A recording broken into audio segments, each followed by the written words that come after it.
Submission drawing या फिर sanction plan के बारे में सबसे पहले दिमाग में एक क्वेश्चन आता है कि ये होता क्या है और इसे बनाते क्यों हैं। तो सैंक्शन प्लान जो है, हम यहाँ पर जब भी किसी बिल्डिंग की कंस्ट्रक्शन करना चाहते हैं तो उस बिल्डिंग की परमिशन लेने के लिए हम सबमिशन ड्राइंग बनाते हैं। बिल्डिंग की परमिशन हमें किससे लेनी पड़ती है? तो जनरली ये हमें नगर पालिका, नगर निगम या फिर यहाँ पर कॉर्पोरेशन आप बोल सकते हो, महानगर पालिका बोल सकते हो। तो अलग अलग अथॉरिटीज होती है, गवर्नमेंट बॉडीज होती हैं, जिससे हम अपने बिल्डिंग की यहाँ पर परमिशन लेने के लिए यहाँ पर सबमिशन ड्राइंग को बनाते हैं। सबमिशन ड्राइंग को अलग अलग नाम से बुलाया जाता है, जैसे कि सबमिशन ड्राइंग, सैंक्शन प्लान या फिर अप्रूवल शीट आप बोल सकते हो, अप्रूवल प्लान बोल सकते हो। तो ये सारी चीजें एक ही है। अप्रूवल शीट बनाकर हम गवर्नमेंट से अपने बिल्डिंग की परमिशन लेते हैं। अलग अलग स्टेट, अलग अलग एरिया के अकॉर्डिंग अलग अलग रूल्स एंड रेगुलेशंस होते हैं गवर्नमेंट के। उसके अकॉर्डिंग हमें यहाँ पर हमारे बिल्डिंग की एक कंप्लीट शीट जो है बनाकर गवर्नमेंट को देनी पड़ती है और उनके यहाँ से हमें उस शीट को अप्रूव कराना पड़ता है। उसके बाद हम यहाँ पर अपने प्लॉट में कंस्ट्रक्शन स्टार्ट कर सकते हैं। अगर हम विलेजेस में देखें तो काफी जगह यहाँ पर बिना परमिशन के या फिर बिना अप्रूवल शीट के ही यहाँ पर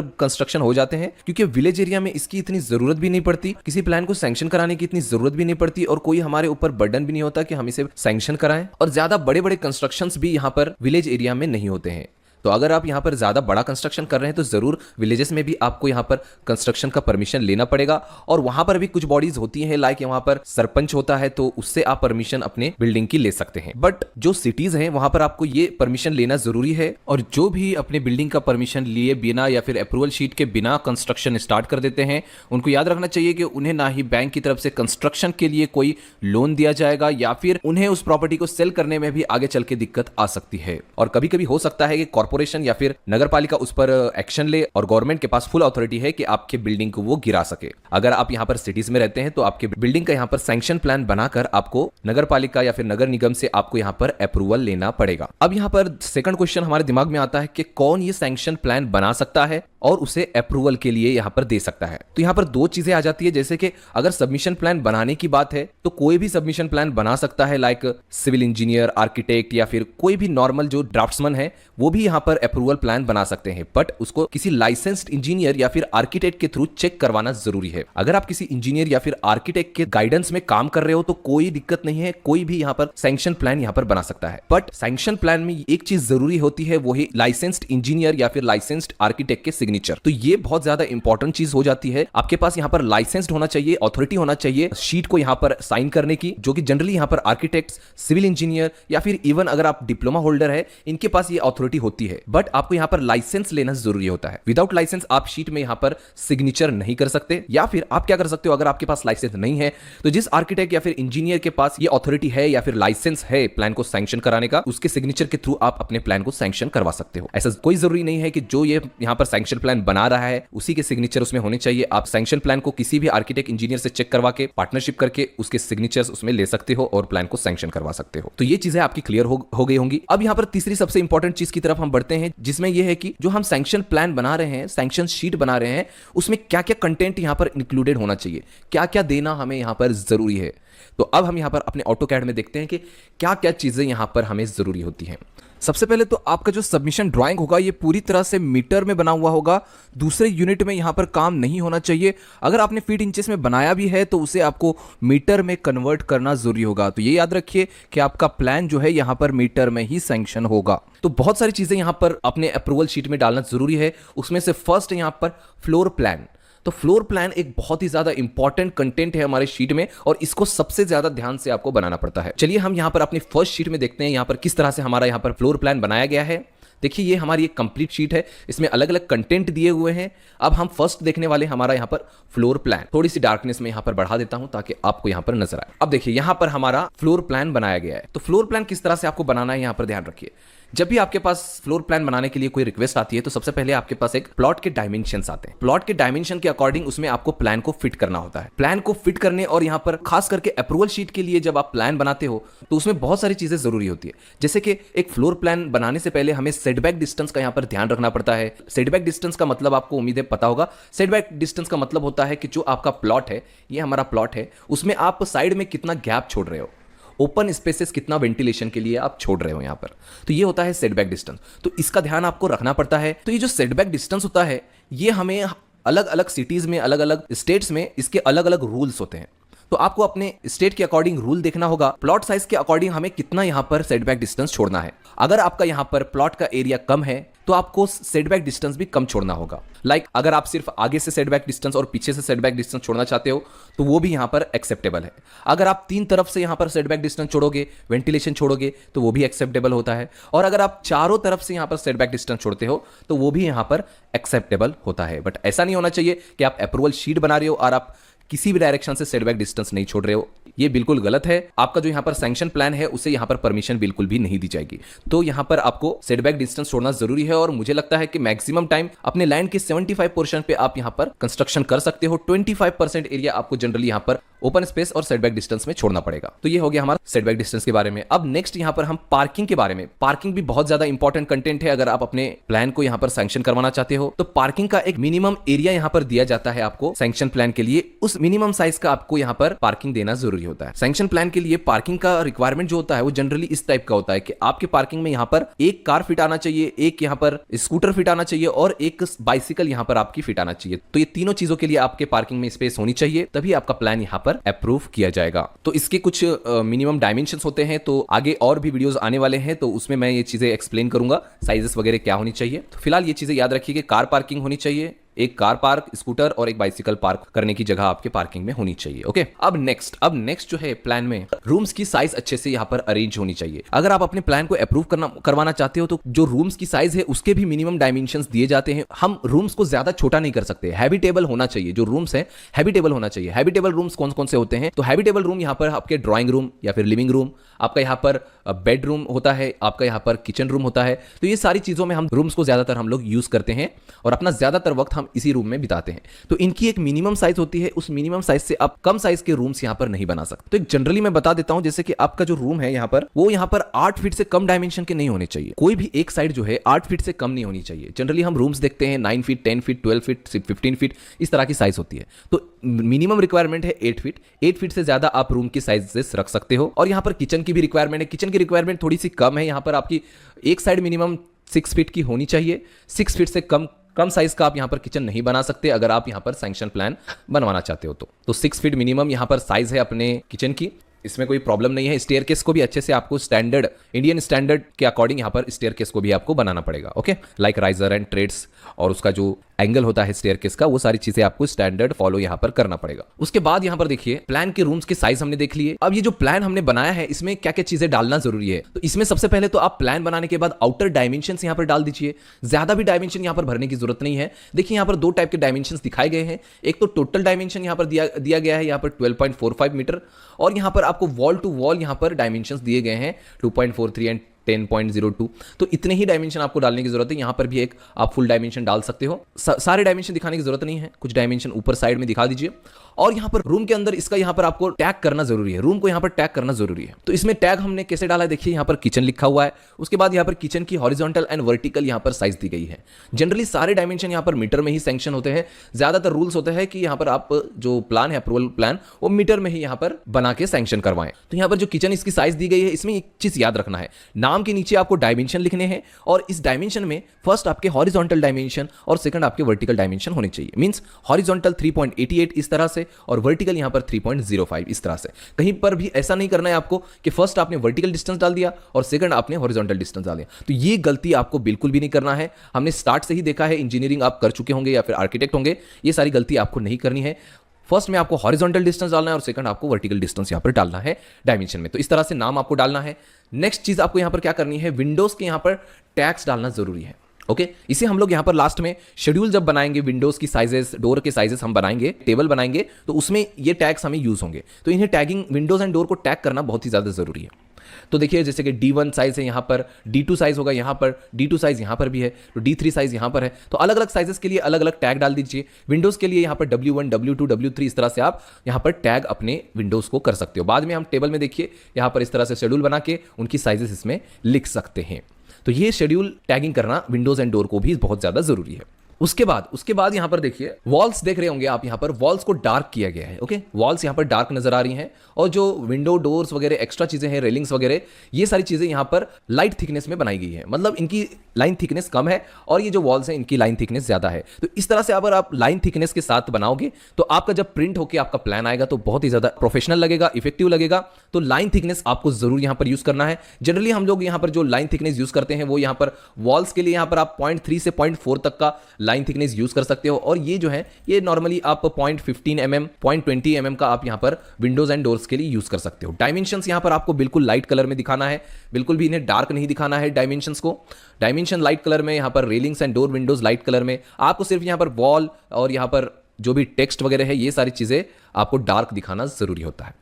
उसके बाद इसमें और क्या चीजें जरूरी होती है, तो यहां पर जो चीजें दिखाई नहीं दे रही, मींस यहां पर आपका छज्जा है, यहां पर आपका पार्किंग के ऊपर यहां पर आपका पोर्च होगा, तो पोर्च एरिया का स्लैब यहां पर, या फिर ऊपर कोई बालकनी है, इनक्लोज्ड बालकनी है, या फिर एक्स्ट्रा यहां पर छज्जा वगैरह का डिजाइन है, उनके डॉटेड लाइंस दिखाना आपको जरूरी है। डॉटेड दिखाना है, विजिबल नहीं दिखाना है आपको, क्योंकि ये चीजें जनरली प्लान में विजिबल नहीं होती, ये सेक्शन प्लेन के ऊपर होती है। तो जो चीजें हमें दिखाई नहीं देती उसे हम डॉटेड में दिखाते हैं, तो ये चीजें डॉटेड में दिखाना भी आपका यहां पर जरूरी है। और अगर आप चाहो तो इसमें कॉलम्स भी दिखा सकते हो, बट कॉलम्स दिखाना सैंक्शन प्लान में जरूरी नहीं है। ओके, अब नेक्स्ट यहां पर देखिए कि यहां पर इसका आपको नाम डालना जरूरी है। ग्राउंड फ्लोर का प्लान है, फर्स्ट फ्लोर का प्लान है, ये चीजें यहां पर डालना जरूरी है। प्लस यहां पर इसका एरिया आप डाल दोगे, जितना भी स्क्वायर मीटर है इसका मेजरमेंट करके आप यहां पर इस प्लान का एरिया भी यहां पर लिख सकते हो। और प्लस इसमें एक और चीज आपको लिखनी है, वो है पर स्केल भी लिखना है, किस स्केल में आप इसे प्रिंट करने वाले हो, लाइक 1:100, 1:200, तो यहां पर स्केल भी डालना जरूरी है। इसमें नहीं दिया गया स्केल, बट मैं दिखाऊंगा, देखिए यहां पर दिया गया स्केल 1:200, 1:200, तो 1:100 या फिर 1:200, ये चीजें डालना जरूरी है। तो ये हमने ग्राउंड फ्लोर को एक्सप्लेन किया है। सेम आपको, आपका अगर फर्स्ट फ्लोर भी है तो फर्स्ट फ्लोर का भी सेम यही चीजें आपको उसके साथ करनी है। तो फर्स्ट फ्लोर में भी यहां पर देखिए सेम चीजें आपको डालनी है। और अगर आपका एक से ज्यादा फ्लोर है, मतलब 2 फ्लोर है, 3 फ्लोर है, 4 फ्लोर है, तो उसमें एक कंडीशन आ जाती है, लाइक हम शीट में सारे फ्लोर प्लान्स तो नहीं दिखा सकते। लाइक अगर हमारी 10 फ्लोर की बिल्डिंग है तो 10 फ्लोर्स यहां पर हम लोग नहीं दिखा सकते। तो उसमें क्या किया जाता है, ज्यादातर फ्लोर अगर आप देखेंगे अपार्टमेंट्स वगैरह होते हैं, उसमें ज्यादातर फ्लैट्स वो सेम साइज के होते हैं। जो फ्लोर प्लान उनका होता है, हर फ्लोर में उनका फ्लोर प्लान सेम होता है। तो सेम फ्लोर प्लान के लिए अलग अलग फ्लोर प्लान आपको दिखाने की जरूरत नहीं है। सिर्फ एक फ्लोर प्लान आप बनाइए, उसमें आप लिख सकते हो कि first floor to 5 floor same plan. Okay, तो फर्स्ट फ्लोर टू 5 फ्लोर आप सेम प्लान दिखा सकते हो अगर आपका प्लान सेम है। अगर हर फ्लोर में आपका अलग अलग प्लान आपने बनाया है तो आपको सभी फ्लोर के अलग अलग फ्लोर प्लान्स आपको दिखाने जरूरी हैं। मगर ज्यादातर यहां पर होता है कि फ्लोर प्लान सेम होते हैं, जिसकी वजह से हमें सिर्फ एक फ्लोर प्लान बनाना पड़ता है और बस यहां पर हमें लिखना पड़ता है कि first floor to 3rd floor या 5th फ्लोर या 10th फ्लोर तक सेम फ्लोर प्लान। ओके, तो यहां पर आपको वो डालना पड़ेगा, उसमें एरिया एंड आपको स्केल उसका देना पड़ेगा। एक चीज इसमें जरूरी है, वो है सेक्शन लाइन। कहां से आप इसका सेक्शन बनाओगे, इसे मैं सेक्शन में एक्सप्लेन करूंगा, बट ये सेक्शन लाइन आप याद रखिए कि ये भी डालना जरूरी है हमारे प्लान में। तो ये प्लान उम्मीद है आपको अच्छे से समझ आ गया होगा कि किस तरह से हमें प्लान बनाना है। मैंने अपने बहुत सारे वीडियोस में यहां पर प्लान को बनाना सिखाया है, तो उस तरह का सेम प्लान आपको बनाना है, एकदम फिनिशिंग के साथ बनाना है, तभी ये आप सबमिशन ड्राइंग में यूज कर पाएंगे। ओके, मेरे पास और भी सबमिशन ड्राइंग है, उनके भी फ्लोर प्लान्स मैं बता देता हूं आपको। देखिए ये हमारी सेकंड शीट है और इसमें भी आप देख सकते हैं कि सेम फ्लोर प्लान बनाया गया है। एक एक्स्ट्रा चीज इसमें दिखाई गई है, वो है प्लॉट का यहां पर बाउंड्री। प्लॉट बाउंड्री भी प्लान के साथ दिखाई गई है, आप दिखा सकते हो, बट ये कंपलसरी नहीं है। मगर ग्राउंड फ्लोर में अगर आप दिखाना चाहो तो दिखा सकते हो। प्लस इसमें सेटबैक डिस्टेंस भी दिखाया गया है कि कितना हमने यहाँ पर सेटबैक डिस्टेंस छोड़ा गया है। तो ये थोड़ी सी चीज़ें यहाँ पर एक्स्ट्रा दिखाई गई हैं, बाकी की चीज़ें सेम है, आप देख सकते हैं। फर्स्ट फ्लोर में यहाँ पर प्लान हमारा दिखाया गया है, इसमें स्केल के साथ दिखाया, देखिए। तो ये हमारा फ्लोर प्लान देख लिया हमने, और फ्लोर प्लान्स दिखाता हूं मैं आपको। तो ये देखिए, ये एक बड़ा सा सैंक्शन सीट है, इसमें भी फ्लोर प्लान देखिए विदाउट बाउंड्री लाइंस दिखाए गए हैं और इसमें हमें कलरफुल दिखाया गया है, प्लान जो है कलरफुल बनाया गया है। तो ये बहुत ही ज्यादा इफेक्टिव होता है। आप भी अपने प्लान को ब्लैक एंड व्हाइट की जगह कलर में बनाए, लेयर्स में बनाए। ऑटोकैड में लेयर्स आप पहले सीखिए, उसके बाद आप लेयर्स में काम करके इस तरह के कलरफुल शीट्स बना सकते हो। आप चाहो तो इसे कलर में प्रिंट कर सकते हो, चाहो तो आप इसे ब्लैक एंड व्हाइट प्रिंट कर सकते हो। तो ये बहुत ही ज्यादा अट्रैक्टिव यहां पर लगता है। इसमें सारी चीजें आसानी से समझ आ जाती है, जैसे पार्किंग का एरिया रेड में दिखाया गया है, विंडोज वगैरह यहाँ पर ब्लू में दिखाए गए हैं, हमारे मेन यहाँ पर जो वॉल्स हैं यहाँ पर व्हाइट में दिखाए गए हैं। बाकी की चीजें सेम है, नाम, रूम का साइज और एक्स्ट्रा चीजें यहाँ पर स्क्वायर मीटर में यहाँ पर इसका एरिया भी दिखाया गया है, रूम का एरिया। तो कुछ चीजें आप एक्स्ट्रा भी कर सकते हो, अगर आप प्रोफेशनल हो तो एक्स्ट्रा भी यहाँ पर चीजें स्क्वायर मीटर में दिखा सकते हो। तो यहाँ पर रूम का एरिया भी दिखाया गया है। और देखिए जो डायमेंशंस हैं यहाँ पर वो बिल्कुल लाइट कलर में दिखाए गए हैं, लाइट कलर में दिखाए गए हैं ताकि ये प्रिंट में ज़्यादा डार्क नजर ना आए। ओके, तो इसे लाइट कलर में रखना है डायमेंशंस को। और स्केल वगैरह के साथ लिखना है। और देखिए यहाँ पर जो फर्स्ट फ्लोर इसका नहीं है, ओनली ग्राउंड फ्लोर है, तो ग्राउंड फ्लोर दिखाया गया है। सेट बैक डिस्टेंस भी इसमें छोड़ा गया है, फ्रंट से 3 मीटर, साइड से 2 मीटर, ये सारी चीज़ें भी इसमें दिखाई गई हैं। और एक मैं प्लान दिखा देता हूँ आपको, ये देखिए 2 फ्लोर का यहाँ पर बिल्डिंग है। तो इसमें देखिए क्या क्या दिखाया गया है, इसमें प्लॉट बाउंड्री रेड में दिखाई गई है, कलरफुल है। यहाँ पर पोर्च एरिया दिखाया गया है, यहाँ पर थोड़ा सा डेकोरेशन भी किया गया है, थोड़ी सी ग्रीनरी दिखाई गई है, सेटबैक डिस्टेंस के मेजरमेंट्स दिखाए गए हैं, रूम का नाम और उसका साइज़ दिखाया गया है। और यहाँ पर जो है वॉल्स में यहाँ पर हैचिंग भी की गई है, देख सकते हो हैचिंग भी आप डाल सकते हो रूम्स में, ओके। मगर हैचिंग्स को एकदम लाइट रखना है, ज़्यादा डार्क नहीं। डार्क हमारे वॉल्स होने चाहिए, ओके, वॉल सबसे ज़्यादा डार्क होनी चाहिए। तो ये सारी चीज़ें इसमें दिखाई गई हैं। यहाँ पर फर्स्ट फ्लोर दिखाया गया है इस तरह से, तो ज़्यादा कुछ डिफरेंस नहीं है, सभी प्लान सेम होते हैं। थोड़ा बहुत क्या होता है, जो भी आर्किटेक्ट या फिर इंजीनियर होता है उनका प्रेजेंटेशन का तरीका अलग होता है, बट यहाँ पर रूल्स जो हैं सेम फॉलो होते हैं, कुछ ज़्यादा उसमें डिफरेंस नहीं होता। तो हम अपने फर्स्ट सैंक्शन प्लान में आ जाते हैं और अब हम सेकंड सबसे ज़्यादा इंपॉर्टेंट चीज़ देखने वाले हैं, जो कि है यहाँ पर एलिवेशन। एलिवेशन बनाना बहुत ही ज़्यादा ज़रूरी है यहाँ पर सैंक्शन प्लान में। और एलिवेशन में आपको ज़्यादा कुछ दिखाना नहीं होता, बस एक सिंपल सा फ्रंट एलिवेशन आप दिखा सकते हैं। फ्रंट एलिवेशन इसका सफिशिएंट होता है सैंक्शन प्लान में। तो फ्रंट एलिवेशन में आपको क्या क्या दिखाना है, ज़्यादा डिज़ाइन वगैरह की तरफ आपको नहीं जाना है, एकदम सिंपल सा एलिवेशन आपको रखना है। थोड़ा बहुत अगर डिज़ाइन आप दिखाना चाहो तो आप दिखा सकते हो। यहाँ पर देखिए क्या क्या दिखाया गया है, सामने की तरफ से देखने पर किस तरह का नजर आएगा वो हमें यहाँ पर दिखाया गया है। तो सामने की तरफ से जिस तरफ से यहाँ पर एंट्रेंस होती है उसी साइड का आपको दिखाना है। प्लान का प्रोजेक्शन यूज करके आप यहाँ पर एलिवेशन बना सकते हैं। अब एलिवेशन में क्या क्या चीजें यहाँ पर जरूरी होती हैं, एक तो यहाँ पर आपके हाइट वगैरह दिखाना जरूरी होता है। जनरली आप टोटल हाइट दिखा सकते हो, यहाँ पर जो हेडरूम है या मुमटी लेवल है, ये सारी चीजें आपको यहाँ पर एलिवेशन में दिखाना जरूरी होता है। ग्राउंड लेवल आपको दिखाना है, प्लिंथ का हाइट दिखाना है, ये सारी चीजें थोड़ी बहुत डिटेल्स इसमें आप दिखा सकते हो। अगर हम इस प्लान में देखें तो इसमें ज्यादा कुछ मेजरमेंट वगैरह नहीं दिखाया गया, बस यहाँ पर ग्राउंड फ्लोर दिखाया गया है, ग्राउंड का सिंबल दिया गया है, एलिवेशन दिखाया गया है और इसका स्केल जो है यहाँ पर एलिवेशन लिखा गया है और स्केल जो है यहाँ पर लिखा गया है, ओके। ये सारी चीजें एलिवेशन में दिखाई। दूसरे प्लान में देखते हैं हमने क्या दिखाया है। तो इस एलिवेशन में आप देख सकते हैं इसमें भी सिंपल सा फ्रंट एलिवेशन बनाया गया है, जिसमें थोड़े बहुत हैचिंग का यूज किया है। और यहाँ पर बस ग्राउंड फ्लोर, यहाँ पर ग्राउंड के लिए यहाँ पर जी का सिंबल, प्लिंथ दिखाया गया है और फ्रंट एलिवेशन लिखा गया है। इसके नीचे आप यहाँ पर इसका स्केल भी लिख सकते हो। आपको ये टोटल हाइट भी दिखाना जरूरी होता है, ओके। आप एक मेजरमेंट यहाँ पर टोटल हाइट का दिखा दीजिए, प्लिंथ का दिखा दीजिए। वैसे हाइट का टोटल वगैरह हम सेक्शन में भी दिखाते हैं। थर्ड सेक्शन शीट हम देखते हैं यहाँ पर। तो ये जो है हमारा सेक्शन शीट, इसमें देखिए थोड़ा कलरफुल में बनाया गया है, जिससे दिखने में ये बहुत ज्यादा अट्रैक्टिव लग रहा है। तो सिर्फ ग्राउंड फ्लोर का यहाँ पर फ्रंट एलिवेशन दिखाया गया है, इसमें भी कुछ भी ज्यादा दिखाया नहीं गया, हाइट वगैरह भी डायमेंशंस नहीं दिखाए गए, ओके। अब इसमें देखिए ये वाला देखिए फ्रंट एलिवेशन इस शीट में, इसका फ्रंट एलिवेशन यहाँ पर कुछ रेलिंग्स वगैरह, पर्दे वगैरह भी दिखाए गए हैं। थोड़ा बहुत डेकोरेशन ज्यादा आपको नहीं करना, इसमें कुछ हैचिंग वगैरह प्लिंथ एरिया में दिखाई गई है, ग्राउंड का सिंबल दिया गया है, ईस्ट साइड एलिवेशन इस तरह से लिखा गया है, यहाँ पर इसका हेडरूम भी यहाँ पर दिखाया गया है, ओके। तो इस तरह से थोड़ा बहुत डिजाइन, थोड़ा बहुत हैचिंग का यूज करके आप एलिवेशन सिंपल बना सकते हो। तो ये सेकंड इंपॉर्टेंट चीज हमारे शीट की कवर हो गई है। अब थर्ड जो सबसे ज्यादा इंपॉर्टेंट होता है और सारे स्टूडेंट्स के लिए बहुत ही ज्यादा मुश्किल होता है, मगर जिनकी इमेजिनेशन अच्छी है उनके लिए ये आसान होता है, वो है यहाँ पर सेक्शन व्यू। तो हमारे फर्स्ट प्लान का हम सेक्शन व्यू देखते हैं। तो ये देख सकते हैं हमारा फर्स्ट प्लान का सेक्शन व्यू।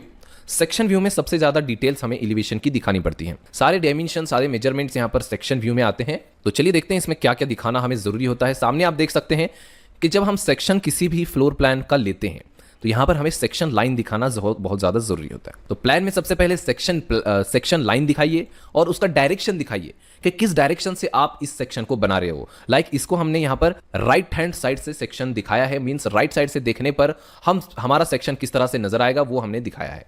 तो ये डायरेक्शन एरो जरूरी है इसमें दिखाना और इसका नाम भी देना जरूरी है, from A to A dash, okay. A to, यहां से ए टू ए डैश। ये जो सेक्शन लाइन है आप देख रहे होंगे, ये इस तरह से ऑफसेट में गया हुआ है, स्ट्रेट नहीं है, ऑफसेट में। तो काफी बार हम स्ट्रेट सेक्शन लेते हैं, मगर अगर स्ट्रेट सेक्शन लेने पर हमारे कुछ इंपॉर्टेंट पोर्शन कट नहीं हो रहे, जैसे कि इंपॉर्टेंट क्या होता है, स्टेयरकेस बहुत ही ज्यादा इंपॉर्टेंट है सेक्शन व्यू में दिखाना। तो इसीलिए हमें सेक्शन लाइन जो है स्टेयरकेस के थ्रू से जाना बहुत ही ज्यादा जरूरी है। तो इसीलिए हमें यहाँ पर ऑफसेट लेना पड़ा यहाँ पर स्टेयरकेस का सेक्शन लेने के लिए। प्लस हमें बाथ एंड WC का भी यहाँ पर सेक्शन लेना जरूरी होता है, उसका सेक्शन दिखाना जरूरी होता है, इसलिए हमें WC बाथ को भी यहाँ पर कट करना पड़ा। आप चाहो तो 2 सेक्शन व्यू बना सकते हो, बट 2 क्यों बनाए जब हम यहाँ पर ऑफसेट लेके भी सेक्शन व्यू दिखा सकते हैं, ओके। तो 2 बनाने की जरूरत नहीं, एक ही प्लान में हमने क्या कर दिया, अपना बाथ एंड WC का भी एक सेक्शन दिखा दिया और यहाँ पर स्टेयरकेस की भी डिटेल्स दिखा दिए। तो ये बहुत ही ज्यादा जरूरी होती है। तो अब हमने सेक्शन लाइन देख लिया, अब सेक्शन व्यू देखते हैं किस तरह से बनाया गया। तो सेक्शन व्यू में हमें देखिए यहाँ पर क्या क्या दिया गया है। सबसे पहले तो जो वॉल है वो बॉटम ग्राउंड से नीचे तक दिखाई गई है कुछ एक्स्ट्रा, आप भी दिखा सकते हैं, वैसे जरूरी नहीं है ग्राउंड लेवल से नीचे दिखाना, ये कंपल्शन नहीं है, ग्राउंड लेवल तक भी आप वॉल दिखा दें। उसके बाद यहाँ पर देखिए, उसके बाद यहाँ पर जो प्लिंथ एरिया है इसमें अलग अलग यहाँ पर लेयर्स दिखाए गए हैं। प्लिंथ एरिया है, प्लिंथ एरिया में अलग अलग लेयर्स हैं। यहाँ पर फर्स्ट लेयर यहाँ पर स्टोन की लेयर है, इसी तरह से सैंड, ग्रेवल्स, अलग अलग फिनिशिंग लेयर, अलग अलग टाइप के लेयर्स यहाँ पर दिखाए गए हैं। तो फिनिशिंग लेयर भी दिखा सकते हो, ये सारे लेयर्स आप प्लिंथ एरिया में दिखा सकते हो। और अगर WC बाथ आ रहा है और सेक्शन में WC बाथ दिखाना है तो यहाँ पर आपको उसका संक एरिया और उसमें फिलिंग भी दिखाना जरूरी है। साथ ही साथ इसके साथ यहाँ पर देखिए इसके नेम भी यहाँ पर दिए गए हैं, सारे टेक्स्ट और क्या क्या चीज़ें हैं, कौन कौन सी लेयर है। फर्स्ट ऊपर की लेयर यहाँ पर फ्लोरिंग लेवल है, यहाँ पर उसके बाद PCC की लेयर है, 1/4 का ग्रेड यूज़ किया गया है। मुरूम फिलिंग है, उसके बाद मुरूम फिलिंग है, रबल सॉइलिंग है यहाँ पर नीचे का लेयर। तो अलग अलग लेयर्स के नाम दिखाना आपको यहाँ पर ज़रूरी है। वॉल का थिकनेस क्या यूज़ किया गया है वो आउटर साइड का यहाँ पर दिखाया गया है। 0.23 मीटर के ब्रिक वॉल यहाँ पर दिखाए गए हैं। बाथ एंड WC यहाँ पर दिखाया गया है, इनके भी नाम जो भी रूम है यहाँ पर दिखा सकते हो, बाथ है, WC है यहाँ पर। उसके बाद यहाँ पर इसकी हाइट भी दिखाई गई है, हाइट बहुत ही ज़्यादा ज़रूरी है। आपको इंटीरियर की हाइट दिखानी है, वो भी कहाँ से दिखाया गया है देखिए, फिनिश्ड लेवल टू यहाँ पर ऊपर जो है हमारा स्लैब लेवल जो है ऊपर का वहां तक दिखाया गया है, हमारा 3 मीटर का है। इसमें भी कंडीशन है, हाइट की भी लिमिट है यहाँ पर। मिनिमम हाइट कितनी होनी चाहिए ये भी आपको यहाँ पर स्टैंडर्ड के अकॉर्डिंग करना होगा। गवर्नमेंट जो भी यहाँ पर रूल सेट करती है उसके अकॉर्डिंग यहाँ पर करना होगा, इंडियन स्टैंडर्ड के अकॉर्डिंग करना होगा। मिनिमम अगर साइज देखी जाए, हाइट अगर देखी जाए तो जनरली 2.75 मीटर से कम नहीं होनी चाहिए। ओके, किसी भी अगर रेसिडेंशियल हो तो उसकी जो हाइट है वो 2.75 मीटर, और अगर आप फीट इंचेस में बोलो तो 9 फीट से यहाँ पर कम नहीं होनी चाहिए। ओके, 9 फीट से कम की हाइट बिल्कुल भी यहाँ पर डालना नहीं है। जनरली हम लोग 10 फीट की हाइट रखते हैं जो कि है यहाँ पर 3 मीटर्स। 3 मीटर में यहाँ पर आपका स्लैब का थिकनेस भी आ जाता है 4 से 5 इंच, या फिर जनरली 6 इंच, स्टैंडर्ड के अकॉर्डिंग 6 इंच। तो 6 इंच का स्लैब आ जाता है, जो कि अंदर हमें जो हाइट मिलती है वो 9.5 फीट ओनली मिलती है। तो अंदर 9.5 फीट मिल जाती है और टोटल हाइट हमारी यहाँ पर 3 मीटर की हो जाती है। तो मिनिमम 9 फीट की हाइट आपकी होनी चाहिए। और अगर पार्किंग आपने रखी हुई है, पार्किंग एरिया की हाइट, तो पार्किंग एरिया में ज्यादा नहीं 2.4 मीटर की मिनिमम हाइट होनी चाहिए पार्किंग लेवल की। ओके, 2.4 मीटर का मतलब आप समझ सकते हो 8 फीट की हाइट, 8 फीट मिनिमम आप रख सकते हो, 8 फीट से ज्यादा रखना है। ओके, तो पार्किंग हाइट आपको पता चल गया, फ्लोर हाइट मिनिमम कितनी होनी चाहिए पता चल गया। नॉर्मल फ्लोर हाइट 3 मीटर की होती है। तो ये हाइट वगैरह दिखाना जरूरी है। स्टेयर केस का सेक्शन बनाना जरूरी है। इसमें बीम्स वगैरह भी आप दिखा सकते हो, बीम्स दिखा सकते हो, हैचिंग्स दिखा सकते हो, और वॉल्स में आपको हैचिंग दिखाना जरूरी है। प्लस यहाँ पर देखिए सेक्शन में, यहाँ पर वॉल के सेक्शन में यहाँ पर लिंटल लेवल पे भी यहाँ पर लिंटल बीम भी दिखाया गया है। यहाँ पर छज्जा वगैरह बाहर निकले हुए हैं, उन्हें भी उसका भी सेक्शन आपको दिखाना होगा। सारी चीज़ों के नाम यहाँ पर दिए गए हैं। MS विंडो का मटेरियल यहाँ पर दिया गया है। RCC बीम एंड स्लैब यहाँ पर लिखा गया है, RCC बीम एंड स्लैब हमने यूज़ किया है। पैरापेट वॉल यहाँ पर दिया गया है, और इन सब की हाइट्स वगैरह भी आप डाल सकते हो। यहाँ पर देखिए सारे हाइट्स यहाँ पर दिए गए हैं। हमारा जो प्लिंथ है यहाँ पर 0 to 0.6 मतलब 2 फीट की रखी गई है। उसके बाद यहाँ पर 3.6 मीटर का यहाँ पर हमारा ग्राउंड लेवल से 3.6 मीटर का हमारा यहाँ पर ग्राउंड फ्लोर है। 6.6 मीटर का यहाँ पर हमारा फर्स्ट फ्लोर है। उसके बाद यहाँ पर 9.6 मीटर का यहाँ पर हमारा मुमटी लेवल है, या फिर बोल सकते हो यहाँ पर हेडरूम की हाइट है। ओके, तो हेडरूम की हाइट भी जनरली 7 फीट से 8 फीट होती है, ज्यादा नहीं होती, तो 7 फीट रखना जरूरी है। हमारे दूसरे शीट में हम सेक्शन व्यू देखते हैं। देखिए हमारी ये एक शीट है, इसमें अगर हम देखें प्लान में देखते हैं सबसे पहले कि सेक्शन लाइन किस तरह से ली गई है।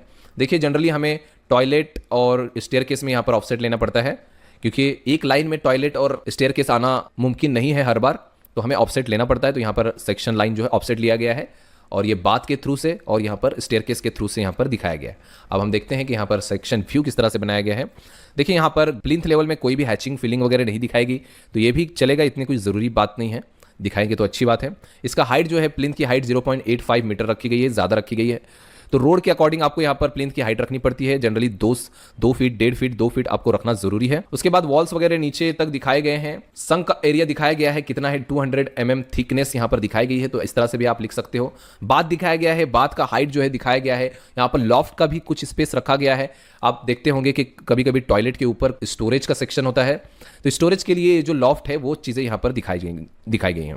अब जहाँ पर देखिए, ये एक चीज़ मैं बताना भूल गया कि यहाँ पर जहाँ पर आपका ऑफसेट होता है, ये लाइन जो ऑफसेट आती है, वहाँ पर आपको इस तरह की लाइन दिखाना जरूरी है। यहाँ पर देखिए इस तरह की ये जो लाइन दिखाई गई है, ब्रेक लाइन यहाँ पर किया गया है, ये लाइन दिखाना जरूरी है कि ये जो है सेक्शन ऑफसेट करके हमने बनाया है। पिछले प्लान में भी ये चीज़ थी, देखिए यहाँ पर दिखाया गया है एक लाइन, इस तरह से ब्रेक दिखाया गया है, ताकि इससे समझ आता है कि ये जो सेक्शन है वो ऑफसेट है ऑफसेट डिस्टेंस पे बनाया गया है। ओके, तो ये लाइन दिखाना जरूरी है। तो यहाँ पर भी सेम चीजें की गई हैं। यहाँ पर एक चीज की कमी है, वो है नॉमेनक्लेचर की यहाँ पर कमी है। मींस यहाँ पर सभी के टैग्स नेम्स वगैरह नहीं दिए गए, लाइक प्लिंथ हाइट, यहाँ पर संक हाइट वगैरह की, वॉल थिकनेस वगैरह सारी चीजें जो पिछले सेक्शन में थी वो नहीं दिखाई गई। वैसे वो चीजें कंपलसरी नहीं है, इसीलिए कोई कोई दिखाता है, कोई कोई नहीं दिखाता। ओके, सबका काम करने का तरीका अलग होता है, इसलिए आपको जिस तरह से करना है वो आप कर सकते हैं, दोनों भी एक्सेप्टेबल है।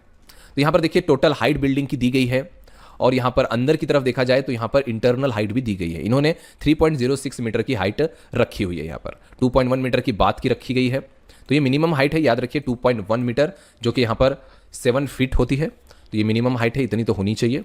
और संघ भी 200 mm का यहाँ पर कम से कम होना ही चाहिए। उसके बाद यहाँ पर देखिए पैरापेट में यहाँ पर कुछ नाम दिए गए हैं, पैरापेट दिखाया गया है। तो ये नाम आप इजीली दिखा सकते हो, loft, first floor slab, parapet wall. और यहाँ पर पैरापेट वॉल 1.05 मीटर की है, और जो यहाँ पर हाइट दी गई है देखिए, तो ये 2.44, थोड़ी सी हाइट ज्यादा रखी गई है। आपके अकॉर्डिंग है, आप किस तरह से रखना चाहते हो। देखिए इसमें सेक्शन में बीम्स भी दिखाए जाते हैं, जहां पर भी बीम्स है उनके भी सेक्शन यहाँ पर दिखाए जाते हैं। तो बीम अच्छे से दिखाइए आप, जहां पर भी बीम आते हैं आपको कुछ मुश्किल नहीं है बीम्स दिखाना। तो ये हमारा इसका भी सेक्शन हमने देख लिया। और यहाँ पर एक चीज डालना जरूरी है, सेक्शन एट ए, ये जो नाम लिखा हुआ है सेक्शन A to A' लिखना है।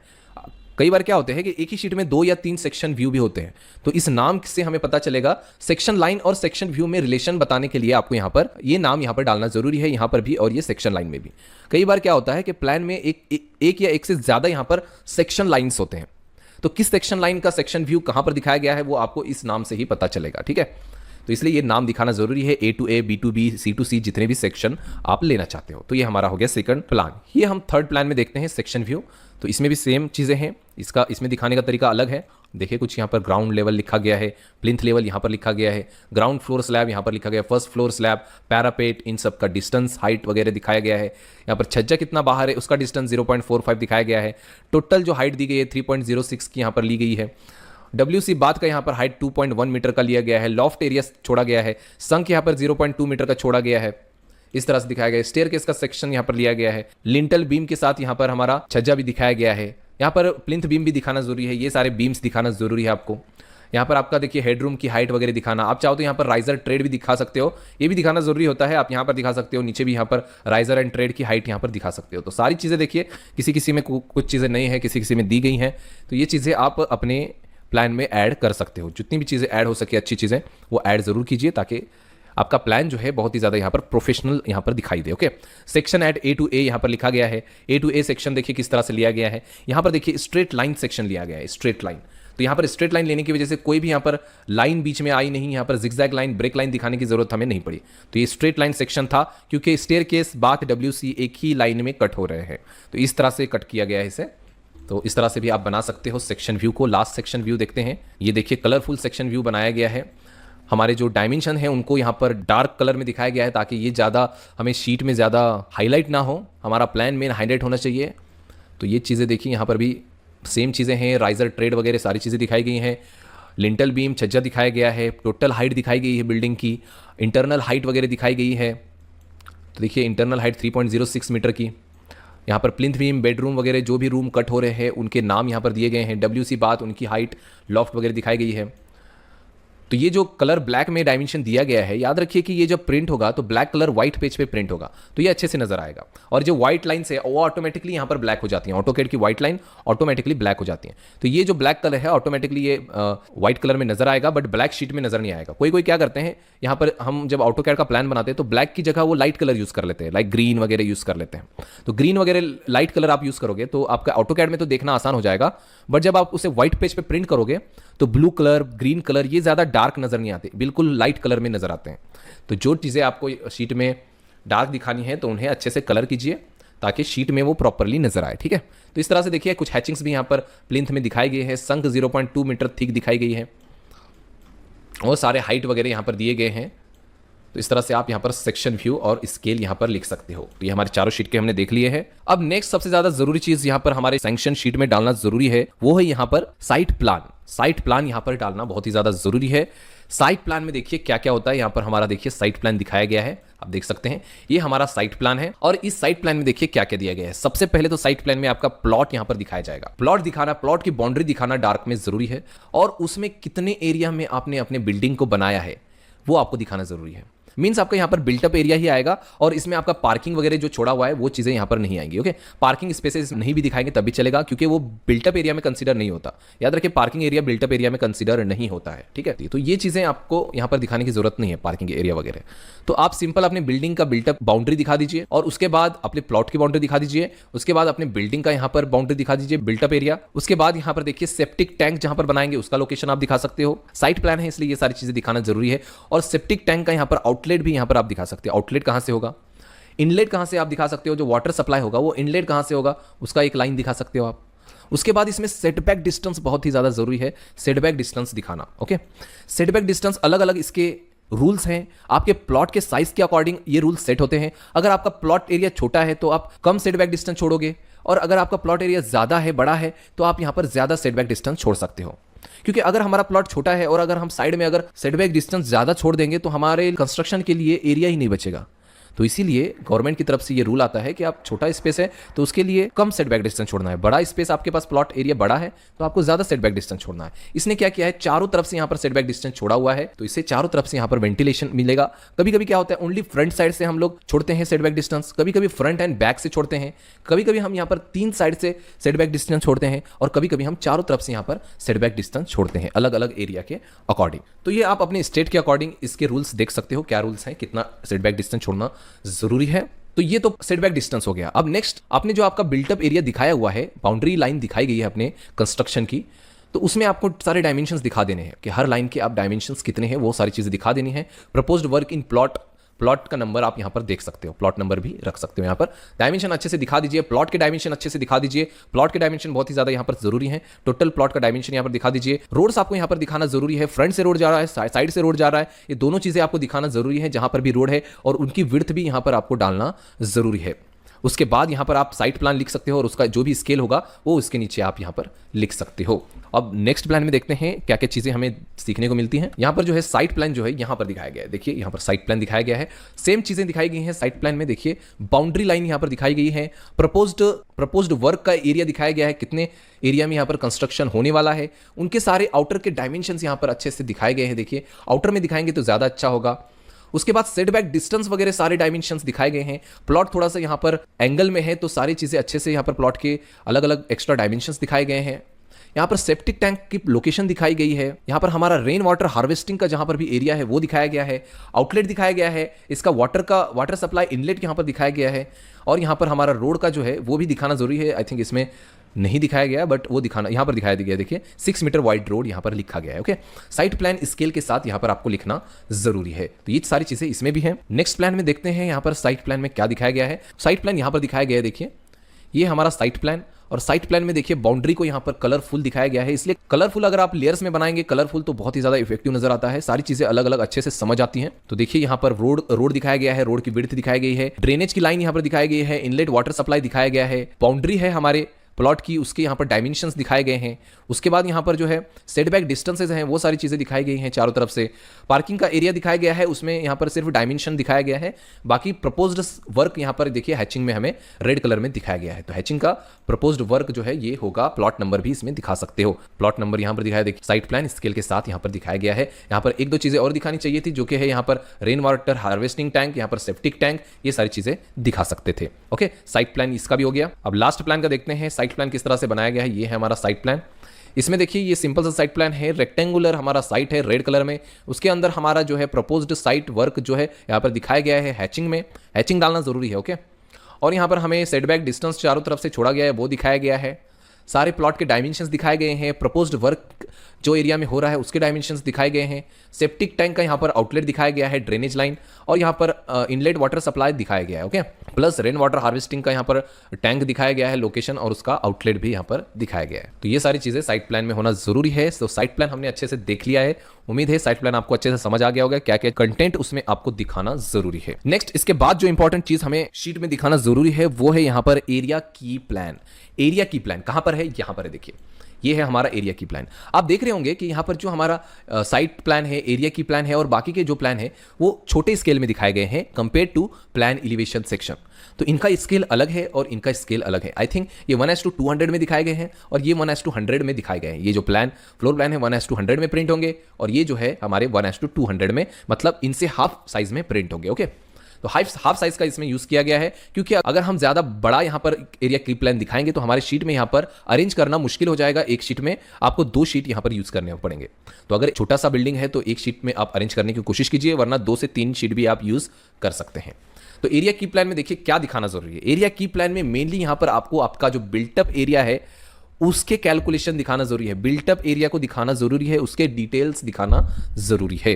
तो एरिया की प्लान में यहां पर क्या किया गया है, एक तो जो भी हमारा बिल्टअप एरिया है, पार्किंग इसमें नहीं आएगा, याद रखिए बिल्टअप एरिया में पार्किंग नहीं आता, तो पार्किंग वगैरह दिखाने की जरूरत नहीं है। जो भी प्रपोज्ड कंस्ट्रक्शन होने वाला है एरिया में वो बाउंड्री आपको दिखाना है। उसे इसने क्या किया है, इसने यहाँ पर अलग अलग ब्लॉक्स में यहाँ पर डिवाइड कर दिया है, ABCDEF। इस तरह से डिवाइड करने से फायदा क्या होता है, आपके कैलकुलेशंस यहाँ पर आसान हो जाते हैं। आप हैंड कैलकुलेशन करके भी इसके एरिया को फाइंड आउट कर सकते हो। हैंड कैलकुलेशन से भी कर सकते हो और यहाँ पर कंप्यूटर से भी कर सकते हो। कंप्यूटर से तो ब्लॉक में कन्वर्ट करने की जरूरत नहीं है, बट किसी को अगर हैंड कैलकुलेशन करना है तो वो इजिली इस ब्लॉक के थ्रू कर सकता है। जस्ट आपको इन दोनों को मल्टीप्लाई करना है और प्लस करना है ABCD, जो कि नीचे भी किया गया है, देखिए प्लस ABCD का ब्लॉक जो है वो स्क्वायर मीटर में एरिया निकाला गया। तो एरिया की प्लान एरिया का स्टेटमेंट निकालने के लिए बहुत ही ज्यादा यूजफुल होता है। आप यहां पर इस प्लान में देखिए, इसका क्या था कि इसका जो प्लॉट आप देख रहे हो वो यहां पर एंगल में था, मतलब यहां पर रेक्टेंगुलर नहीं था यहां पर प्लॉट, तो उसकी वजह से इसने इसे स्क्वायर या फिर रेक्टेंगल में डिवाइड नहीं किया है, इसने इसे ट्रायंगल में डिवाइड किया है। सारे देखिए लाइंस यहां पर ट्रायंगुलर शेप के हैं। अब ट्रायंगल का एरिया का फॉर्मूला यूज करके आपको यहां पर इसका एरिया फाइंड आउट करना पड़ेगा। तो 1 2 3 4 ट्रायंगल्स यहां पर बन रहे हैं और चारों ट्रायंगल के यहां पर डायमेंशंस हमें दिए गए हैं, जिससे हम इसका एरिया फॉर्मूला के थ्रू कैलकुलेट कर सकते हैं इजीली। ओके, तो एरिया कैलकुलेशन इस तरह से आप कर सकते हो, ट्रायंगुलर सेक्शन में डिवाइड कर सकते हो, रेक्टेंगुलर सेक्शन में डिवाइड कर सकते हो। तो ये हो गया हमारा प्लॉट एरिया की प्लान। नेक्स्ट देखते हैं यहां पर एरिया की प्लान। देखिए इसने भी रेक्टेंगुलर सेक्शंस में डिवाइड किया है, A and B rectangular sections में। A का यहाँ पर अलग से एरिया दिखाया गया है, B का अलग से। B यहाँ पर पार्किंग है, तो ये हमारा बिल्टअप एरिया में कंसीडर नहीं होगा। इसमें डायमेंशंस प्लॉट के दिखाना जरूरी है, याद रखिए प्लॉट के सारे डायमेंशंस आपको दिखाना जरूरी है। इसमें देखिए आप देखिए इस प्लॉट को किस तरह से एरिया कैलकुलेट कर सकते हो। आप इस बड़े रेक्टेंगल का एरिया कैलकुलेट कर सकते हो। बड़े रेक्टेंगल का यहाँ पर 20 मीटर बाय 6.88 मीटर का एरिया कैलकुलेट करके उसमें से B को माइनस कर सकते हो। टोटल एरिया फाइंड आउट कीजिए, उसमें से B को माइनस कर दीजिए, आपको A का एरिया मिल जाएगा। तो इस तरह से 2 पोर्शन में भी आप डिवाइड कर सकते हो। डायमेंशंस दिखाना जरूरी है, ब्लॉक्स में डिवाइड करना जरूरी है यहाँ पर। अब लास्ट यहाँ पर हमारा प्लान देखते हैं, इसमें क्या किया गया है एरिया की प्लान में। तो ये जो है बिल्कुल रेक्टेंगुलर सा एरिया था, तो इसमें सिर्फ लेंथ एंड विड्थ दिखाई गई है। देखिए एरिया की प्लान में प्लॉट दिखाया गया है, प्लॉट की वैसे जरूरत इसमें नहीं है, बस आपको यहाँ पर आपका जो कंस्ट्रक्शन होने वाला है वो वाला लेंथ एंड विड्थ दिखा सकते हो, बस आपका काम यहाँ पर हो गया। ये ग्राउंड फ्लोर का है एंड फर्स्ट फ्लोर का है। अगर ग्राउंड फ्लोर का एरिया और फर्स्ट फ्लोर का एरिया जो है अलग अलग है तो आप यहाँ पर अलग अलग बनाना पड़ेगा आपको। अगर दोनों का एरिया सेम है तो आप एक बना देंगे, नीचे आपको लिखना होगा ground and first floor. Okay, ground and first floor अगर सेम है तो एक बनाइए, अलग अलग है तो आपको अलग अलग बनाना जरूरी है। तो ये हमने एरिया की प्लान के बारे में जान लिया है। अब नेक्स्ट चीज यहां पर जो है वो है यहां पर लोकेशन प्लान। लोकेशन प्लान आपको दिखाना जरूरी है, एक सिंपल सा लोकेशन प्लान आप यहां पर 2D में बना सकते हो। देखिए इस तरह से यहां पर क्या किया गया है, आसपास का कुछ एरिया दिखाया गया है, कुछ प्लॉट्स यहां पर दिखाए गए हैं। लोकेशन प्लान बनाने का सबसे मेन रीजन ये होता है कि जो भी सर्वेयर है या फिर कोई भी अगर आपके प्लॉट तक जाना चाहे तो वो किस रोड से किस तरह से जा सकता है। इसमें आपकी प्लॉट की लोकेशन और आपके प्लॉट तक जाने के लिए रोड्स और रोड्स को मेन रोड से कनेक्ट करना जरूरी है, ताकि कोई भी सर्वेयर आसानी से आपके प्लॉट तक पहुंच सके। इस प्लान में भी लोकेशन प्लान आप देख सकते हो, यहां पर दिखाया गया है। स्केल वगैरह इसमें जरूरी नहीं है, नॉट टू स्केल आप डाल सकते हो, NTS not to scale, NTS आप यहां पर लिख सकते हो। स्केल में इसे प्रिंट करना जरूरी नहीं है, आपको बस यहां पर आसपास के रोड्स प्लॉट्स दिखाने हैं और आपका प्लॉट इसमें से कौन सा है वो आपको यहां पर बताना जरूरी है। इसमें आई थिंक यहां पर दिखाया गया है ये वाला प्लॉट नंबर 7 यहाँ पर है, तो ये दिखाना हैचिंग से दिखा देंगे तो अच्छा होगा। इसमें नहीं दिखाया गया बट हैचिंग से आप दिखा सकते हो आपका लोकेशन प्लान में आपका प्लॉट। तो ये सिंपल सा आपको बनाना है, एक्यूरेट प्लॉट्स डालने की जरूरत उतनी भी नहीं है, आप फ्री हैंड बना सकते हो इसे लोकेशन प्लान को। अब इसमें देखते हैं लोकेशन प्लान कहाँ दिया गया है। ये सिंपल सा लोकेशन प्लान, रोड्स दिखाए गए हैं और यहाँ पर प्लॉट नंबर 5 दिखाया गया है, सिंपल सा बनाया गया है। नॉट टू स्केल दिखाया गया है, ये स्केल में नहीं है, NTS आप लिख सकते हो, नॉट टू स्केल। इसमें भी देख सकते हो लोकेशन प्लान यहाँ पर दिखाया गया है, लोकेशन प्लान। इसमें ये देखिए ये हमारा प्लॉट है और आसपास का यहाँ पर रिमेनिंग पार्ट दिखाया गया है लैंड का, उसके कुछ डायमेंशंस भी दिखाए गए हैं। रोड के डायमेंशंस दिखाए गए हैं।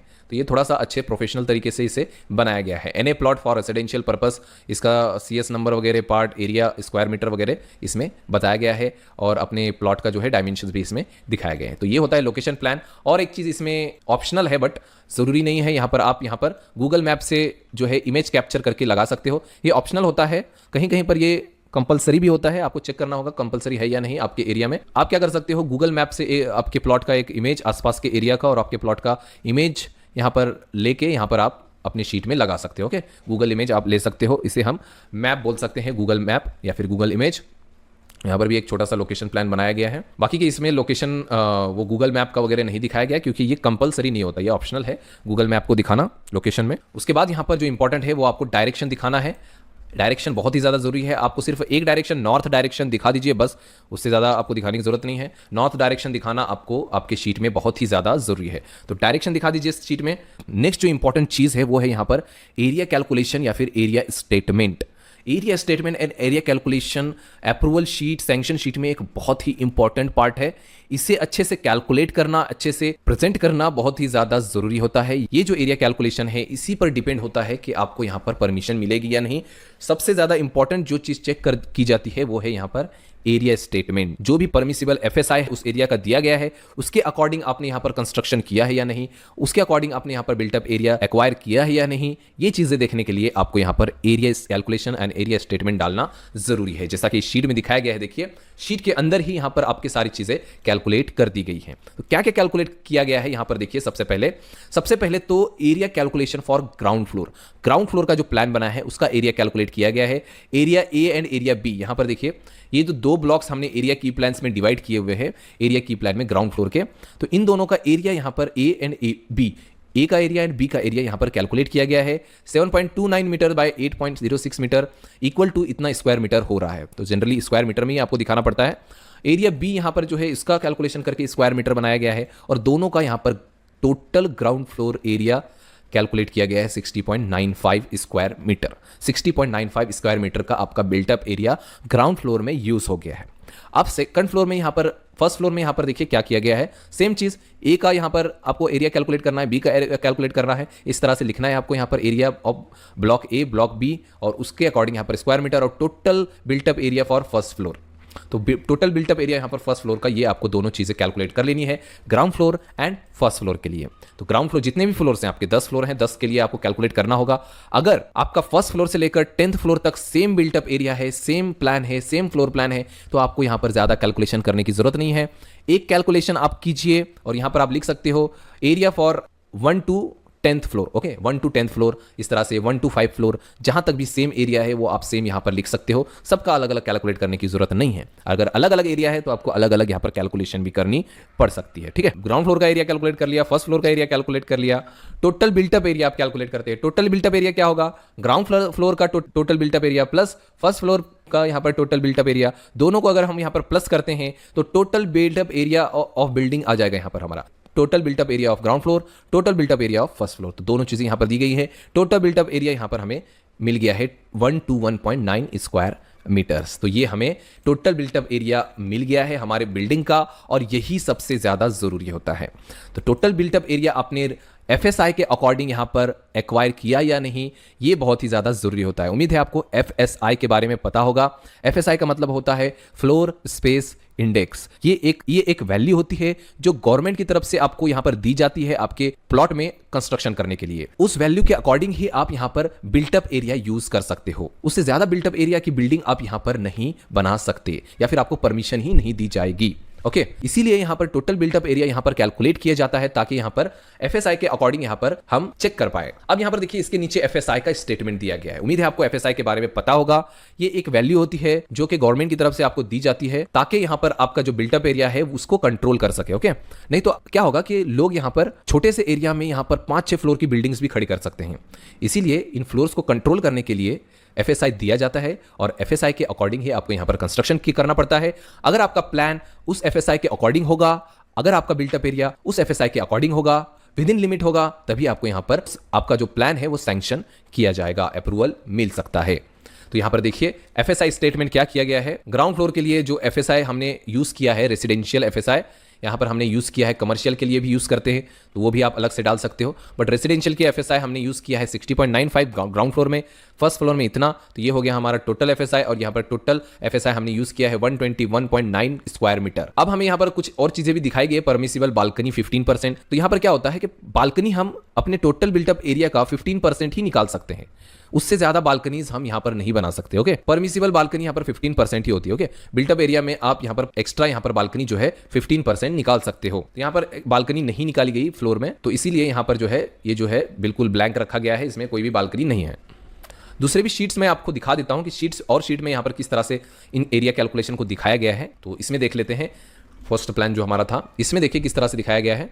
तो ये ब्लॉक्स जो हैं हमने बनाए थे एरिया की प्लान में, इन ब्लॉक्स का सबसे पहले यहाँ पर ब्लॉक ABCD लिखा गया है और उनके अलग अलग एरिया स्क्वायर मीटर में यहाँ पर कैलकुलेट किए गए हैं। कैलकुलेट होने के बाद टोटल बिल्टअप एरिया यहाँ पर हमें दिखाया गया है। तो टोटल बिल्टअप एरिया हमें मिल गया, बाकी कोई भी चीज़ें यहाँ पर नहीं दिखाई गई। एक्स्ट्रा कुछ चीज़ें यहाँ पर देखिए, सेप्टिक टैंक का सेक्शन दिखाया गया है और यहाँ पर प्लान दिखाया गया है सेप्टिक टैंक का। तो एक्स्ट्रा चीज़ें हैं, आप दिखा सकते हो सेप्टिक टैंक की डिटेल्स, बट इसको बार बार बनाने की जरूरत नहीं है। आप एक कॉपी करके डायरेक्ट आप अपनी शीट में यूज़ कर सकते हो। तो ये देख सकते हो इस तरह का सेप्टिक टैंक का डिटेल्स आपको दिखा सकते हो अपने प्लान में, बट ये कंपल्सन नहीं है। इसमें जो है ये डायरेक्टली इस तरह से कैलकुलेट किया गया है क्योंकि इसका ग्राउंड फ्लोर और फर्स्ट फ्लोर दोनों ही यहाँ पर सेम है। इस तरह से डायरेक्टली कैलकुलेट किया गया है और यहाँ पर कैलकुलेशंस नहीं दिए गए। बाकी के जो कैलकुलेशंस है वो यहाँ पर दिए गए हैं एरिया स्टेटमेंट में, टोटल बिल्टअप एरिया। तो यहाँ पर भी कुछ चीज़ें होती हैं और यहाँ पर भी बहुत सारी इंपॉर्टेंट चीज़ें दी जाती हैं इस इंडेक्स के अंदर।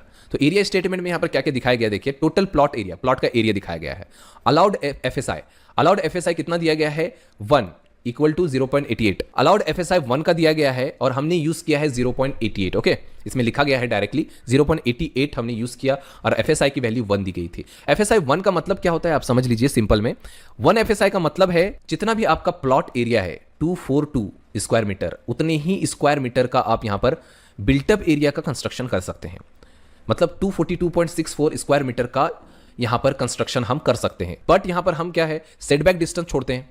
अगर हम पूरे एरिया में यहां पर कंस्ट्रक्शन बना ले, पूरे अपने प्लॉट के एरिया में कंस्ट्रक्शन बना लें, तो यहां पर ना ही हमें वेंटिलेशन मिलेगा, ना ही सेटबैक डिस्टेंस यहां पर छूट पाएगा। तो हम ऐसा नहीं करते जनरली। सारा एफएसआई हम जो है ग्राउंड फ्लोर में ही यूज नहीं करते। हम थोड़ा सा एफएसआई हम ग्राउंड फ्लोर में यूज करते हैं और जो बचा हुआ है वो फर्स्ट फ्लोर में यूज करते हैं। तो 2 फ्लोर में यूज करना है तो उसे डिवाइड करना होगा। लाइक अगर हमें यहां पर 242 स्क्वायर मीटर का यहां पर एरिया यूज करना है तो इसका आधा हम ग्राउंड फ्लोर का प्लान बनाएंगे और इसका आधा हम फर्स्ट फ्लोर में यूज करेंगे। ठीक है, तो इसका आधा आधा हम ग्राउंड और फर्स्ट फ्लोर में यूज कर सकते हैं इस तरह से। तो इसने क्या किया है 0.88% ही यूज किया है, 0.88 ही यूज किया है विद इन लिमिट। 1 से नीचे यूज करना है आपको। कैसे देखिए प्रपोज बिल्टअप एरिया कितना है, इसका प्लॉट एरिया है यहां पर 242 और इसका बिल्टअप एरिया देखिए यहां पर 213.24 स्क्वायर मीटर इसने यूज किया है। किस तरह से इसने यूज किया, तो ग्राउंड फ्लोर में इसने यूज किया यहां पर 96.63 स्क्वायर मीटर और फर्स्ट फ्लोर में यूज किया 116.6 स्क्वायर मीटर।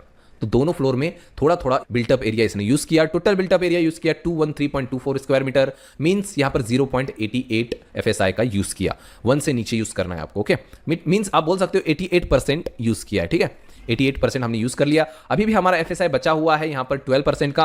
आप चाहो तो उसमें थर्ड फ्लोर पे उसका यूज कर सकते हो, थर्ड फ्लोर पे यूज कर सकते हो। तो इस तरह से एरिया स्टेटमेंट इसमें दिखाया गया है। इससे भी अच्छे से आप इफेक्टिव तरीके से दिखा सकते हो। दूसरे प्लान में दिखाता हूं मैं आपको। यहां पर देखिए ये बहुत ही पूरा टेबल यहां पर बनाया गया है साइड में।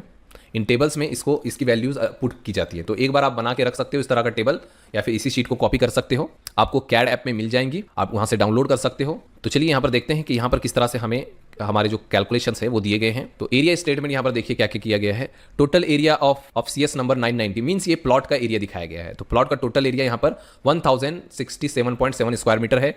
उसके बाद एरिया ऑफ एप्लीकेंट, अभी जो एरिया एप्लीकेंट का एरिया जो है 990 में 266.92 स्क्वायर मीटर का ही यूज करने वाला है। ये इतना ही यूज होने वाला है। तो ये हमारा अभी का 266.92 स्क्वायर मीटर यूज होगा। डिडक्शंस, रोड एक्विजिशन, अगर रोड वगैरह के लिए कुछ एरिया छोड़ा गया है, प्रपोज रोड, एनी रिजर्वेशन, तो आप यहाँ पर लिख सकते हो, बट हमारा यहाँ पर कुछ नहीं है। Cross area of the plot इतना ही निकल के आ रहा है, तो 266.92 स्क्वायर मीटर। अगर इसमें कोई वैल्यूज होंगे तो ये हो सकता है कि यहाँ पर वैल्यू कम आपको यहाँ पर मिले। ओके, आपने अगर अपने प्लॉट में यहाँ पर रोड वगैरह निकाल दिया तो यहाँ पर आपका एरिया कम बचेगा, प्लॉट एरिया कम बचेगा। ओके, तो डिडक्शन फॉर एनी एमिनिटीज वगैरह रखते हैं तो ये जनरली बड़े बड़े अपार्टमेंट्स वगैरह में होते हैं। तो ये एमिनिटी के लिए कोई भी हमने एरिया नहीं छोड़ा। Net area of the plot equal to 90% और 3/4। नेट एरिया तो यहाँ पर डैश किया गया है, इसमें कोई जरूरत नहीं है। Addition of the area for FSI if any, additional अगर एफएसआई आपको एक्स्ट्रा मिला हुआ है तो आप लिख सकते हो स्क्वायर मीटर में। अभी भी टोटल स्क्वायर मीटर आपका एरिया जो है वो 266.92 ही है, सेम वैल्यू आ जाएगी यहाँ पर। Normal FSI, permissible FSI, okay. तो permissible FSI plus FSI permissible with per month of premium. तो हमें अगर कुछ एक्स्ट्रा यहाँ पर प्रीमियम एफएसआई दिया गया है तो इस तरह से मिल जाता है प्रीमियम एफएसआई। जैसे कि यहाँ पर हमारा नॉर्मल एफएसआई यहाँ पर 1 का है और प्रीमियम यहाँ पर एफएसआई जो दिया गया है प्रीमियम एफएसआई वो 0.5 का एक्स्ट्रा दिया गया है। तो 1.5 का हमें एफएसआई टोटल यहाँ पर प्रीमियम एफएसआई मिल जाता है। 1.5 का एफएसआई मिल गया। इसका मतलब क्या होता है 1.5 का एफएसआई का, आप अपने प्लॉट एरिया को, ये जो टोटल एरिया है उसको मल्टीप्लाई कर दो 1.5 से मल्टीप्लाई करके जो भी एरिया आपको मिलेगा उतने एरिया का कंस्ट्रक्शन, उतने बिल्टअप एरिया का कंस्ट्रक्शन आप अपने प्लॉट में कर सकते हो। ठीक है, अगर 1 का रहेगा तो जनरली 266.92 का ही आप कंस्ट्रक्शन कर सकते हो, बट यहाँ पर 1.5 का मिल गया तो यहाँ पर आप अगर मल्टीप्लाई करेंगे तो आपको ज्यादा बिल्टअप एरिया यहाँ पर मिलेगा। Built up permissible built up area as per FSI, FSI के अकॉर्डिंग हम कितना स्क्वायर मीटर का यहाँ पर कंस्ट्रक्शन कर सकते हैं।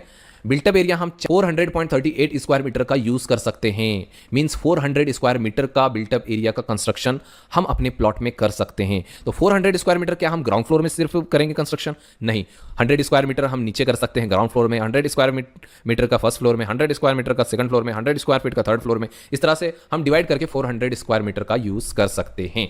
बट हमने यूज किया कितना है वो हमें यहां पर दिखाना पड़ेगा। एग्जिस्टिंग बिल्टअप एरिया, अगर पुराना कंस्ट्रक्शन है, एग्जिस्टिंग बिल्डिंग है तो एग्जिस्टिंग बिल्टअप एरिया आप यहां पर लिख सकते हो। प्रपोज्ड बिल्टअप एरिया यहां पर देखिए नीचे दिया गया है सारा। Proposed ground floor built up area, ground floor 00 square metre. तो आई थिंक यहां पर पता नहीं प्रपोज ग्राउंड फ्लोर का एरिया क्यों नहीं लिखा गया, बट ग्राउंड फ्लोर का एरिया यहां पर देखिए प्रपोज्ड स्टिल्ट फ्लोर बिल्टअप एरिया यहां पर दिया गया है, स्टील फ्लोर में लिखा गया है ये ग्राउंड फ्लोर का बिल्टअप एरिया। और फर्स्ट फ्लोर का हमने बनाया नहीं, सेकंड फ्लोर बनाया नहीं, थर्ड फ्लोर बनाया नहीं, तो ये जो हमारा टोटल बिल्टअप एरिया हो गया वो ग्राउंड फ्लोर का जो भी है वही आएगा 127.4 स्क्वायर मीटर। आप ये वाला जो कैलकुलेशन है वो यहाँ पर दिखा सकते हो। जो एरिया की प्लान हमने बनाया है, एरिया की प्लान कहाँ गया हमारा, यहाँ पर ये देखिए। तो यहाँ पर क्या किया गया है कि टोटल ब्लॉक का एरिया कैलकुलेट करके उसमें से बी को माइनस कर दिया गया है। बी का यहाँ पर माइनस कर दिया 138 माइनस यहाँ पर बी का एरिया 10.75, तो हमें 127.4 net built up area of ground flour mill गया। तो ये कैलकुलेशन यहाँ पर दिखानी पड़ेगी और इसे हमें यहाँ पर लिखना पड़ेगा। टोटल बिल्टअप एरिया हमारे यहाँ पर आ गया। अब excess balcony area taken FSI, extra अगर बालकनीज आप निकाल रहे हो जो कि 15% आप कर सकते हो तो वो यहाँ पर आप लिख सकते हो, बट इसमें एक्स्ट्रा बालकनीज वगैरह नहीं निकाली गई तो यहाँ पर dash. Total built up area again balcony के बाद कितना हो जाता है टोटल बिल्टअप एरिया आप लिख सकते हो, बट बालकनी नहीं है तो सेम रहेगा यहाँ पर। एफएसआई कंज्यूम्ड, एफएसआई सिर्फ और सिर्फ यहाँ पर 0.477 यहाँ पर यूज हुआ है। मींस यहाँ पर 47% ही हमने यूज किया है अपने बिल्टअप, हमारे एफएसआई का, परमिसिबल एफएसआई का 47% ही हमने यूज किया है। अभी भी 52-53% हमारा यहाँ पर रिमेनिंग है, उसे हम first floor, second floor, third floor में बाद में यूज कर सकते हैं। परमिसिबल बालकनी एरिया, तो परमिसिबल बालकनी एरिया यहाँ पर 12.1 स्क्वायर मीटर है जो कि 15% होता है, बट हमने इसका आई थिंक यूज नहीं किया है तो इसमें हम 0 लिखेंगे। पार्किंग वगैरह रिक्वायर्ड पार्किंग यहाँ पर आप डाल सकते हो, आई थिंक इसने लिखा नहीं है बट पार्किंग एरिया तो है यहाँ पर पोर्च में। तो पार्किंग एरिया आपको दिखाना है, car parking 1, scooter motorcycle 1, cycle 1, तो पार्किंग एरिया भी दिखाना है। तो ये सारी चीज़ें हो गई। लोडिंग अनलोडिंग ये सारी चीज़ें ज़रूरी नहीं है, तो ये सारी चीज़ें एरिया कैलकुलेशन में आना ज़रूरी है। एक और मैं दिखा देता हूँ आपको, इसमें भी सेम चीज़ें दिखाई गई हैं इसी तरह की, तो इसी तरह से आपको बना लेना है, सारी चीज़ें इसमें आना ज़रूरी है। सिर्फ एरिया कैलकुलेशन जो है ग्राउंड फ्लोर का बिल्टअप एरिया, फर्स्ट फ्लोर का बिल्टअप एरिया, तो वो कैलकुलेशन आपको शीट में यहाँ पर दिखाना ज़रूरी है। और टोटल बिल्टअप एरिया आपको कैलकुलेट करके रखिए, उसके बाद टोटल बिल्टअप एरिया आप यहाँ पर यूज़ कर सकते हैं, सारे वैल्यूज पुट कर सकते हैं। तो ये हमारा एरिया स्टेटमेंट के बारे में हमने यहाँ पर डिटेल में जान लिया है, उसमें क्या क्या चीज़ें डालनी है, किस तरह से बनाना है। आपको ये फाइल्स हमारे कैड ऐप में मिल जाएंगी। आपने डाउनलोड नहीं किया है तो गूगल प्ले स्टोर में जाकर डाउनलोड कर लीजिए हमारे कैड ऐप को, और उसमें बहुत सारे कोर्सेज हैं, ये भी कोर्स उसमें इंक्लूड किया गया है। आप वहाँ से इन सारे फाइल्स को डाउनलोड कर सकते हो। उसके बाद लास्ट चीज़ें मैं बताना चाहूँगा जो कि हमारी शीट में डाली जाती हैं, वो कुछ एरियाज़ हैं यहाँ पर देखिए इंपॉर्टेंट चीज़ है, वो है स्पेसिफिकेशन। कंस्ट्रक्शन जो करने वाले हैं वो यहाँ पर स्पेसिफिकेशन कुछ देना जरूरी होता है, लाइक एक्सकेवेशन अप टू यहाँ पर हार्ड स्टार्टा, मींस आपको हार्ड लेवल तक यहाँ पर आपको एक्सकेवेशन करना है। आरसीसी फ्रेम स्ट्रक्चर आप बनाने वाले हो, 230 mm का एक्सटर्नल वॉल, 150 mm का इंटरनल वॉल डालने वाले हो, तो ये सारी चीज़ें, एल्यूमिनियम का विंडो फ्रेम यहाँ पर डालने हो, डोर का फ्रेम कौन सा होगा, नीरू फेस प्लास्टर और internal plaster, sand face plaster, ये सारी चीज़ें, glaze tile, dado in WC and bath, drainage line and connected to septic tank, ये सारी चीज़ें स्पेसिफिकेशन में आप लिख सकते हो। विंडो एंड डोर के शेड्यूल ओपनिंग्स आपको दिखाना जरूरी है, क्योंकि हमने प्लान्स में यहाँ पर लीड टैगिंग किए हुए थे D1, D2, D3, W1, W2, W3, तो हमने डोर एंड विंडो के साइजेस यहाँ पर नहीं दिखाए। तो ये साइजेस कहाँ दिखाने हैं आपको, यहाँ पर डोर्स एंड विंडो के शेड्यूल में। तो डोर शेड्यूल यहाँ पर दिया गया है, D की साइज 0.9 by 2.1, D2 की साइज 0.75 by 2.1, विंडो की शेड्यूल आपको दिखाना जरूरी है, W की साइज, W1 की साइज, W2 की साइज, सब विंडोज़ की साइज आप दिखा दीजिए। लीजेंड्स का बहुत अच्छे से आप यूज़ कर सकते हो अगर आप लेयर्स एंड कलरफुल अगर आप अपना प्लान बना रहे हो तो लीजेंड्स का यूज़ कीजिए, आजकल बहुत ही ज़्यादा ये ज़रूरी हो गया है। तो लीजेंड्स का यूज़ करके आप कलर में यहाँ पर दिखा सकते हो कि प्लॉट बाउंड्री को एज पर 7/12 रेड कलर में दिखाया गया है, प्रपोज्ड वर्क यहाँ पर व्हाइट कलर में दिखाया गया, वाटर लाइन यहाँ पर ब्लू कलर में दिखाया गया है, ड्रेनेज लाइन यहाँ पर रेड कलर में दिखाया गया है, रेन वाटर हार्वेस्टिंग यहाँ पर ब्लू कलर में दिखाया गया है, ट्री एंड प्लांटेशन यहाँ पर इस तरह के सिंबल में दिखाए गए हैं। तो ये लीजेंड्स दिखाना आपको ज़रूरी है। अब यहाँ पर आपको प्रोजेक्ट का यहाँ पर प्रॉपर एड्रेस डालना जरूरी है जो कि 7/12 में है, जहां पर आपने यहाँ पर एनए प्लॉट का जो एड्रेस है वही आपको यहाँ पर डालना है। तो एनए प्लॉट का एड्रेस डालना है, ओनर का यहाँ पर नाम और सिग्नेचर होगा, जो भी प्लॉट का ओनर होगा उसका सिग्नेचर होगा, उसके लिए आपको स्पेस छोड़ना जरूरी है। इंजीनियर और आर्किटेक्ट का नाम आपको डालना जरूरी है। इंजीनियर ये लाइसेंस्ड इंजीनियर होता है, ये लाइसेंस इंजीनियर होता है जिसके पास अथॉरिटी होती है। यहाँ पर और भी लोग होते हैं जो अथॉरिटी रखते हैं यहाँ पर शीट को साइन करने की, तो आप यहाँ पर उसके सिग्नेचर यहाँ पर आपको लेना जरूरी है, वही आपको सैंक्शन करा के यहाँ पर दे सकता है। तो उसका भी टेबल बनाना जरूरी है। यहाँ पर देखिए लाइसेंस इंजीनियर का सिग्नेचर एंड सील वगैरह जो भी होगा उसका स्टैंप यहाँ पर आएगा। ये आप कंपनी का नाम लिख सकते हो या फिर अपना जो फर्म है उसके डिटेल्स आप यहाँ पर लिख सकते हो, यहाँ पर डेट वगैरह लिख सकते हो। उसके बाद सैंक्शन होने के बाद जो है आपका जो स्टैंप लगेगा उसके लिए भी एक एरिया यहाँ पर दिया गया, देखिए स्टैंप ऑफ अप्रूवल, उसके लिए भी एक एरिया यहाँ पर छोड़ा गया है। यहाँ पर जब आपका प्लान सैंक्शन हो जाएगा तो यहाँ पर आपको स्टैंप मिलेगा सैंक्शन का, उसके बाद आप अपना कंस्ट्रक्शन स्टार्ट कर सकते हो। एक बार आपका प्लान सैंक्शन हो जाए उसके बाद आप बैंक से कभी भी लोन ले सकते हो अपने कंस्ट्रक्शन के लिए, प्लॉट के लिए, और भी बहुत सारी चीज़ें इसमें बेनिफिट होता है आपको। आगे अगर आप सेल करना चाहते हो तो इजीली सेल भी हो जाते हैं इस तरह के प्लॉट्स, और उसमें जो बिल्डिंग्स बने होते हैं इजीली सेल हो जाते हैं और हायर प्राइस पे जनरली सेल होते हैं। तो इसलिए कभी भी सैंक्शन प्लान का अगर आप कोई भी प्लॉट परचेस करते हो या फिर बिल्डिंग परचेस करते हो तो वो बहुत ही ज़्यादा बेनिफिशियल होता है। तो इस तरह का आप यहाँ पर रख सकते हो। और भी शीट के टाइप होते हैं, हर आर्किटेक्ट एंड इंजीनियर अलग अलग टाइप का यहाँ पर ये जो शीट का फॉर्मेट है वो रखता है। बड़े से शीट में लाइक A1 A0 शीट में आपको प्रिंट करना होता है और उसे आपको यहाँ पर सबमिट करना पड़ता है। आजकल बहुत सारी चीज़ें ऑनलाइन हो गई हैं, तो ऑनलाइन ही ये सारी चीज़ें सबमिट हो जाती हैं और आपको अप्रूवल मिल जाता है। यहाँ पर देखिए, यहाँ पर भी जो टेबल बनाया गया है वो बहुत ही ज़्यादा छोटा बनाया गया है, तो इस तरह से भी छोटा आप कर सकते हो। नोट्स थोड़े बहुत दिए गए हैं, डोर एंड विंडो के शेड्यूल दिए गए हैं, एरिया स्टेटमेंट दिया गया है, स्पेसिफिकेशंस दिए गए हैं, और अप्रूवल के बाद जो स्टैंप लगेगा उसके लिए एक स्पेस अच्छे से आना चाहिए। ये शीट बनाना ज़्यादा मुश्किल नहीं है। अगर आपको अच्छे से ऑटोकैड में प्लान बनाना, एलिवेशन बनाना, सेक्शन बनाना आता है तो आप ये सारी चीज़ें बनाने में कोई भी आपको प्रॉब्लम नहीं आएगी। बहुत आसान चीज़ें हैं, आप भी ईजिली बना सकते हो। तो इसी